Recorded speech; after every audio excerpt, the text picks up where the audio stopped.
Bonjour, on se retrouve encore une fois pour la DV. Là, c'est l'inscription.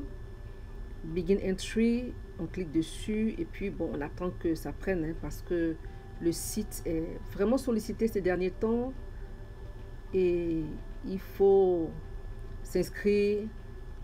Il faut s'inscrire dans la période. De préférence une semaine avant la fin, ça serait bien parce que vers la fin, ça va être encore plus sollicité. Donc là, il demande un code d'authentification pour s'assurer qu'on n'est pas un robot. Donc il faut le code, il faut faire entrer le code d'authentification. Et je l'ai fait en majuscule. Comme vous le voyez, je suis en train de faire entrer le code avec beaucoup d'attention. J'ai pris tout mon temps pour faire entrer le code.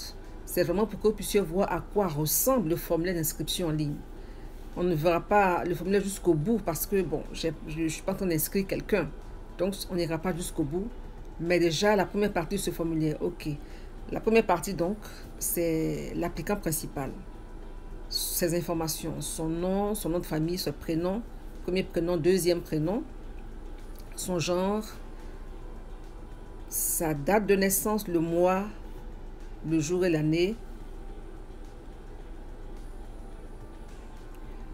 et aussi son lieu de naissance.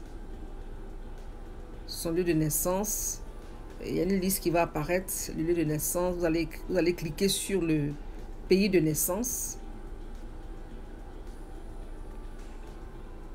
Cliquez sur le pays de naissance.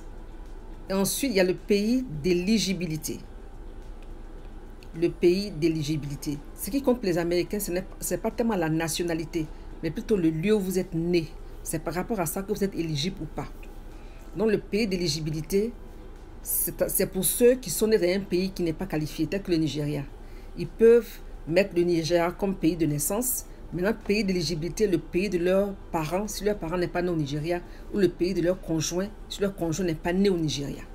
Donc, il y a le pays de naissance et le pays d'éligibilité pour la DV. Voilà.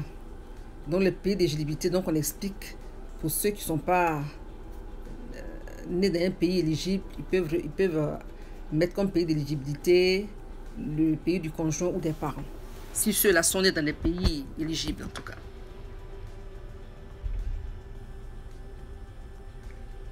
Donc, ils posent des questions. Est-ce que votre pays d'éligibilité correspond à votre pays de naissance ou bien ça ne correspond pas? Si ça ne correspond pas, ils vont vous diriger sur autre chose. Donc, la photo, on a parlé de la photo dans la précédente vidéo. Donc, téléchargez la photo.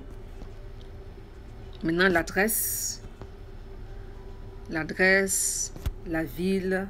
Vous pouvez prendre votre facture d'électricité pour pouvoir mettre l'adresse et puis en plus la boîte postale. La boîte postale, le pays et le pays où vous vivez également. Il demande le pays, l'adresse et puis le pays où vous vivez. Donc, il y a beaucoup d'informations. Le pays où vous êtes né, le pays d'éligibilité et le pays dans lequel vous vivez. Et l'adresse email. L'adresse email, c'est pour le cas où vous serez sélectionné. Au cas où vous êtes sélectionné en mai. Mais on donne déjà l'adresse email. Une adresse email que vous consultez souvent. À laquelle vous avez accès.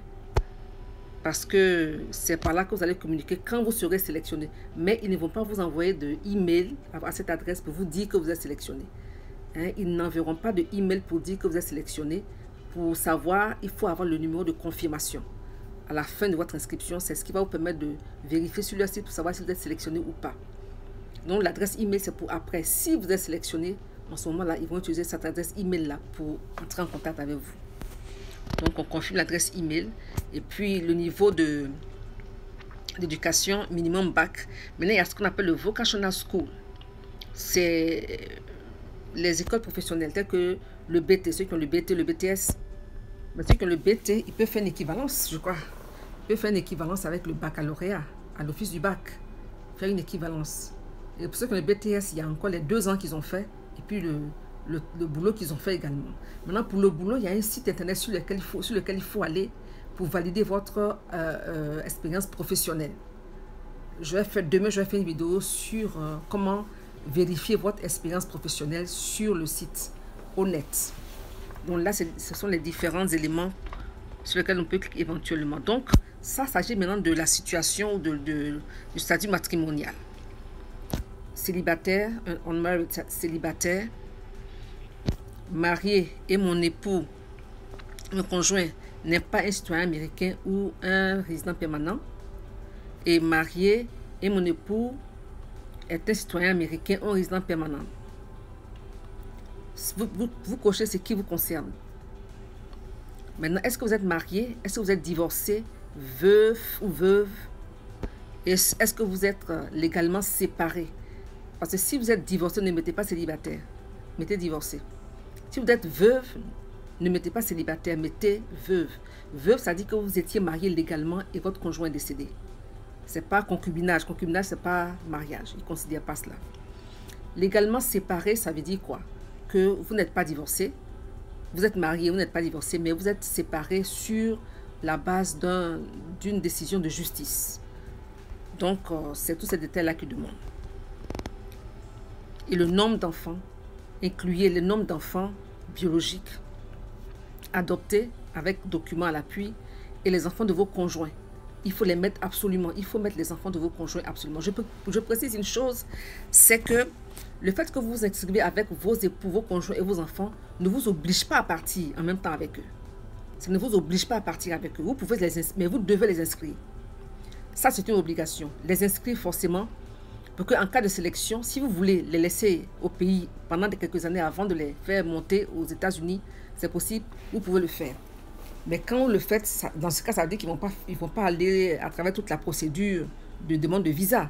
Vous allez le faire seul, la demande de visa, mais au moins sur le dossier, vous mettez le nom de tout le monde, vos dépendants. Ils appellent ça des derivatives, vos dépendants, c'est-à-dire conjoints et enfants. Comme ça, le jour où vous arrivez aux États-Unis, vous pouvez les faire partir par un autre formulaire de demande. Voilà, donc voilà ce que bon, là, c'est que je n'ai pas cliqué continue. J'ai cliqué continue alors que je n'avais rien mis. Donc, voilà pourquoi ils me mettent ce... Voilà, donc, encore une fois, bonne chance. Bonne chance et que... Voilà, et puis je suis venue nous retrouver ici, nous rejoindre ici. Ok.